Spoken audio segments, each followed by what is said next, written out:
علی ایک محنتی، ایماندار اور خوابوں سے بھرا ہوا شخص تھا۔ بس ایک ہی خامی تھی، غصہ۔ چھوٹی چھوٹی باتوں پر چہرہ لال، آواز بلند اور ہاتھ کپکپانے لگتے۔ اسے لگتا تھا میں صرف اپنا حق مانگتا ہوں، میں غلط نہیں ہوں۔ مگر آہستہ آہستہ اس کا غصہ زندگی کے ہر حصے پر قبضہ کرنے لگا۔ صبح کے 7:30 بجے تھے۔ گھر میں معمول کے مطابق بچی اسکول کے لیے تیار ہو رہی تھی۔ بیوی کچن میں مصروف تھی۔ علی کی نظریں گھڑی پر تھے۔ پھر لیٹ ہو جاؤں گا، ہر روز یہی مسئلہ۔ بیوی نے پیچھے مڑ کر کہا، بس 2 منٹ، ناشتہ تیار ہے۔ علی نے کہا، 2 منٹ، 2 منٹ، تمہاری 2 منٹ کبھی ختم نہیں ہوتے۔ بس اتنا سا جملہ مگر لہجہ تیز تھا۔ بیوی خاموش ہو گئی۔ ایک دن آفس میں ایک نئی کولیگ نے فائل میں کچھ غلطی کی۔ علی نے فائل کھولی اور اس کی آنکھوں میں آگ بھڑک اٹھی۔ تمہیں سمجھ نہیں آتی؟ کتنی بار کہا ہے کہ دھیان سے کام کیا کرو۔ اس نے زور سے فائل میز پر ماری، کاغذ زمین پر بکھر گئے۔ شام کو علی گھر پہنچا۔ دروازہ کھولتے ہی بیوی نے کہا، آپ نے بہت دیر کر دی، سب ٹھیک تو ہے؟ بس اتنا جملہ اور علی کا دماغ جیسے بھڑک اٹھا۔ تمہیں ہر وقت شک ہی کیوں رہتا ہے؟ میں آفس میں تھا، کوئی کھیلنے نہیں گیا تھا۔ بیوی چپ ہو گئی۔ اس کی آنکھوں میں آنسو تیرنے لگے، لیکن علی کو بس اپنے الفاظ یاد رہے، سخت، کڑوے اور زہریلے۔ کمرے کے دروازے کے پیچھے بچے کھڑے تھے۔ رات کے وقت بیوی نے کھانا رکھا تو کہا، کھانا ٹھنڈا ہو رہا ہے، گرم کر دوں؟ علی نے موبائل کو دیکھا اور بولا، ابھی موڈ نہیں ہے، بعد میں کھا لوں گا۔ بیوی نے کہا، پورا دن کچھ نہیں کھایا، تھوڑا سا ہی؟ تمہیں ہر بات میں ٹوکنا ہوتا ہے، بس کر دو اپنا لیکچر، بس کر دو اپنا لیکچر۔ یہ الفاظ خنجر کی طرح تھے۔ بیوی کے چہرے پر اداسی، بیٹے کے چہرے پر خوف۔ بیٹا کمرے کے کونے میں بیٹھ گیا۔ علی کے لیے یہ سب روٹین بن چکا تھا۔ سمجھتا تھا کہ وہ صرف غصے کا اظہار کر رہا ہے، مگر حقیقت میں وہ اپنے ہی گھر کو آہستہ آہستہ جلا رہا تھا۔ ایک دن اسکول سے کال آئی۔ ٹیچر نے بتایا، علی صاحب، آپ کی بیٹی نے ایک بچی کو مارا ہے۔ علی حیران ہوا، کیا؟ وہ ایسا نہیں کر سکتا۔ ٹیچر نے کہا، جب ہم نے آپ کے بیٹے سے پوچھا تو اس نے کہا، میرے ابا بھی ایسے کرتے ہیں، غلطی ہو تو مارنا چاہیے۔ یہ جملہ علی کی دل میں بجلی بن کر گرا۔ دماغ سن، دل بھاری۔ گھر آ کر وہ چپ رہا، کسی سے کچھ نہیں کہا۔ رات کے وقت بیٹے کے کمرے میں گیا۔ بیٹا سو رہا تھا، چہرہ معصوم۔ علی نے آہستہ سے اس کے سر پر ہاتھ رکھا اور خود سے بولا، میں نے اپنے بیٹے کو کیا سکھایا کہ غصہ ہونا طاقت ہے یا ظلم؟ اس رات علی نے آئینے میں خود کو دیکھا۔ آئینے کے پیچھے ایک تکا ہوا، خالی آنکھوں والا انسان کھڑا تھا۔ اسے لگا جیسے وہ خود سے پوچھ رہا ہو، کیا یہی وہ علی ہے جس نے خواب دیکھے تھے، جو چاہتا تھا کہ بچے اس پر فخر کرے؟ وہ اپنے چہرے پر ہاتھ پھیرتا ہے، میں نے سب کچھ کھو دیا، عزت، پیار، سکون، حتیٰ کہ خود کا احترام بھی۔ آنکھوں سے آنسو بہنے لگے۔ پہلی بار وہ رونے لگا۔ وہی علی جو سمجھتا تھا رونا کمزوری ہے، آج وہ کمزوری میں ہی طاقت ڈھونڈ رہا تھا۔ علی کا دل بھاری تھا، دماغ بوجھل۔ وہ آفس نہیں گیا۔ اس کی آنکھوں کے سامنے بار بار وہی مناظر گھوم رہے تھے، بیوی کی خاموش آنکھیں، بچوں کے ڈرے ہوئے چہرے۔ وہ جانتا تھا کہ اس کا غصہ جو کبھی اس کی طاقت لگتا تھا، اب اس کی سب سے بڑی کمزوری بن چکا تھا۔ علی نے اپنے پرانے دوست احمد کو کال کیا، جو ایک مینٹل ہیلتھ ایکسپرٹ تھا اور اسلامی تعلیمات پر گہری نظر رکھتا تھا۔ احمد نے کہا، علی آ جاؤ میرے پاس، بات کرتے ہیں۔ علی خاموشی سے گیا۔ کمرے میں بیٹھتے ہی اس کی آنکھیں پھر بھر آئی۔ احمد، میں سب کچھ کھو بیٹھا ہوں، بیوی بچے مجھ سے ڈرنے لگے ہیں، میں ہر وقت غصے میں ہوتا ہوں، مجھے سمجھ نہیں آتا میں ایسا کیوں ہوں، کیا یہ شیطان مجھ پر حاوی ہو چکا ہے؟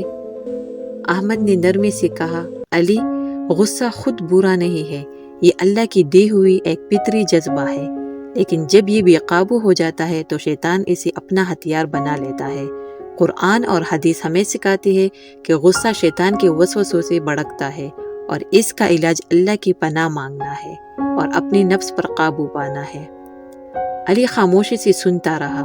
احمد نے سمجھایا، غصہ دماغ کا الارم ہے جو ہمیں بتاتا ہے کہ کچھ غلط لگ رہا ہے، لیکن اگر ہم اس کے سامنے ہتھیار ڈال دیں تو شیطان ہمیں اپنی راہ پر لے جاتا ہے۔ اسلام ہمیں سکھاتا ہے کہ غصے کو نہ دباؤ بلکہ اسے اللہ کی ہدایت کے مطابق سنبھالو۔ نبی کریم صلی اللہ علیہ وآلہ وسلم نے فرمایا، جب تمہیں غصہ آئے تو خاموش ہو جاؤ، اور جب غصہ بڑھ جائے تو وضو کرو، کیونکہ پانی آگ کو بجھاتا ہے۔ علی نے آہستہ سے کہا، پر کیسے؟ میں کوشش کرتا ہوں پھر بھی قابو نہیں رہتا۔ احمد نے مسکرا کر کہا، دیکھو یہ ایک سفر ہے، شیطان تمہیں بار بار بھڑکائے گا، لیکن اللہ نے تمہیں اس سے لڑنے کی طاقت دی ہے۔ میں تمہیں چند باتیں بتاتی ہوں جو اسلام اور نفسیات دونوں کی روشنی میں تیری مدد کرے گی۔ جب غصہ آئے، دل تیز تڑکے یا زبان چلنے کو ہو، فوراً خاموش ہو جاؤ۔ یہ نبی کریم صلی اللہ علیہ وآلہ وسلم کا حکم ہے۔ خاموشی شیطان کے وسوسوں کو کمزور کرتے ہیں۔ فوراً اعوذ باللہ من الشیطان الرجیم پڑھو۔ یہ دعا شیطان کو بھگاتی ہے اور دل کو سکون دیتی ہے۔ اس کے علاوہ درود شریف پڑھو یا لا حول ولا قوت الا باللہ دہراؤ۔ یہ ذکر تمہارے دل سے شیطان کی آگ نکال دیتے ہیں۔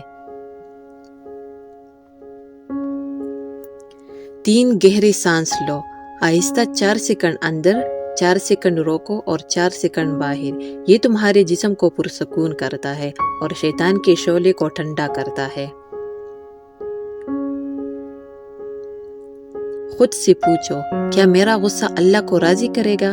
کیا یہ میرا مقصد پورا کرے گا؟ یاد رکھو، غصہ شیطان کی چال ہے تاکہ تم اپنی ایمان اور رشتوں کو نقصان پہنچاؤ۔ نبی کریم صلی اللہ علیہ وآلہ وسلم نے فرمایا، جب غصہ آئے تو اگر کھڑے ہو تو بیٹھ جاؤ، اگر بیٹھے ہو تو لیٹ جاؤ، اگر پھر بھی غصہ کم نہ ہو جگہ چھوڑ دو یا وضو کرو۔ وضو غصے کی آگ کو بجھاتا ہے۔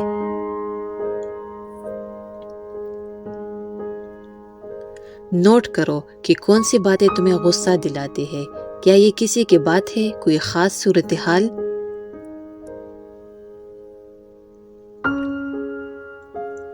غصے کو دبانے کے بجائے اسے اسلامی طریقے سے ظاہر کرو۔ اگر کوئی بات تمہیں پریشان کرتے ہے تو نرمی سے کہو، میں اس بات سے پریشان ہوں، کیا ہم اسے اللہ کی رضا کے لیے حل کر سکتے ہیں؟ اگر غصہ بڑھ جائے تو کوئی جسمانی سرگرمی کرو، جیسے تیز چہل قدمی یا ہلکی ورزش۔ یہ شیطان کی منفی توانائی کو نکالتے ہیں اور تمہارے جسم کو سکون دیتے ہیں۔ دوسرے شخص کی نقطہ نظر کو سمجھنے کی کوشش کرو۔ شاید وہ خود کسی پریشانی سے گزر رہا ہو، اور اگر تم سے غلطی ہو جائے تو فوراً معافی مانگ لو۔ قرآن کہتا ہے کہ معاف کرنے والے کو اللہ پسند کرتا ہے۔ معافی مانگنا تمہیں اللہ کے نزدیک بلند کرتا ہے۔ ہر روز 5 سے 10 منٹ اللہ کے ذکر کے لیے نکالو۔ نماز کو پوری توجہ سے پڑھو، کیونکہ یہ خود ایک مراقبہ ہے جو شیطان کے وسوسوں سے بچاتے ہیں۔ احمد نے رک کر علی کی طرف دیکھا اور ہاں، اگر تم کبھی بے قابو ہو جاؤ تو خود کو معاف کر لو۔ اللہ غفور الرحیم ہے اور وہ تمہاری کوشش کو دیکھتا ہے۔ اگر تم نے کسی پر غصہ نکالا تو اس سے معافی مانگ لو اور اللہ سے استغفار کرو۔ یہ تمہارے دل کو ہلکا کرے گا اور شیطان کو تم پر غلبہ نہیں ملے گا۔ علی کے چہرے پر پہلی بار سکون سا اترا۔ شاید میں نے ساری زندگی اپنی طاقت غلط جگہ دکھائی، میں شیطان کے ہاتھوں کھیلتا رہا۔ احمد نے سر ہلایا۔ طاقت کا اصل مطلب ہے اپنی نفس پر قابو، اور یہ طاقت اللہ کی مدد سے ملتی ہے۔ تبدیلی کا پہلا قدم یہ ہے کہ تم اللہ سے مدد مانگو اور اپنی کمزوری کو تسلیم کرو۔ اگر کبھی لگے کہ یہ سفر مشکل ہو رہا ہے تو کسی ماہر نفسیات سے رابطہ کرو جو اسلامی تعلیمات کے ساتھ تمہاری مدد کر سکے۔ اس دن کے بعد علی نے چھوٹے چھوٹے قدم اٹھانے شروع کی۔ آہستہ آہستہ گھر کا ماحول بدلنے لگا۔ بیوی کے چہرے پر مسکراہٹ لوٹ آئی، بچے پھر سے اس کے قریب آنے لگے۔ علی اب بولنے سے پہلے سوچتا، یاد رکھیے، غصہ کوئی دشمن نہیں، یہ انسانی جذبہ ہے جو ہمیں بتاتا ہے کہ کچھ بدلنے کی ضرورت ہے، لیکن اگر ہم اسے سمجھنے کے بجائے بانٹنے لگے تو یہ رشتے، عزت اور سکون سب جلا دیتا ہے۔ اسلام اور سائنس دونوں یہی کہتے ہیں، خاموشی، سانس، دعا اور برداشت، یہی علاج ہے۔ اگر آپ یا آپ کا کوئی قریبی شخص بار بار غصے میں اپنا نقصان کر رہا ہو تو مدد لینے سے ہچکچائیے نہیں، ایک ماہر نفسیات یا کاؤنسلر سے بات کریں، کیونکہ غصے پر قابو صرف انسان کو نہیں بچاتا، اس کی پوری گھر کو بچا لیتا ہے۔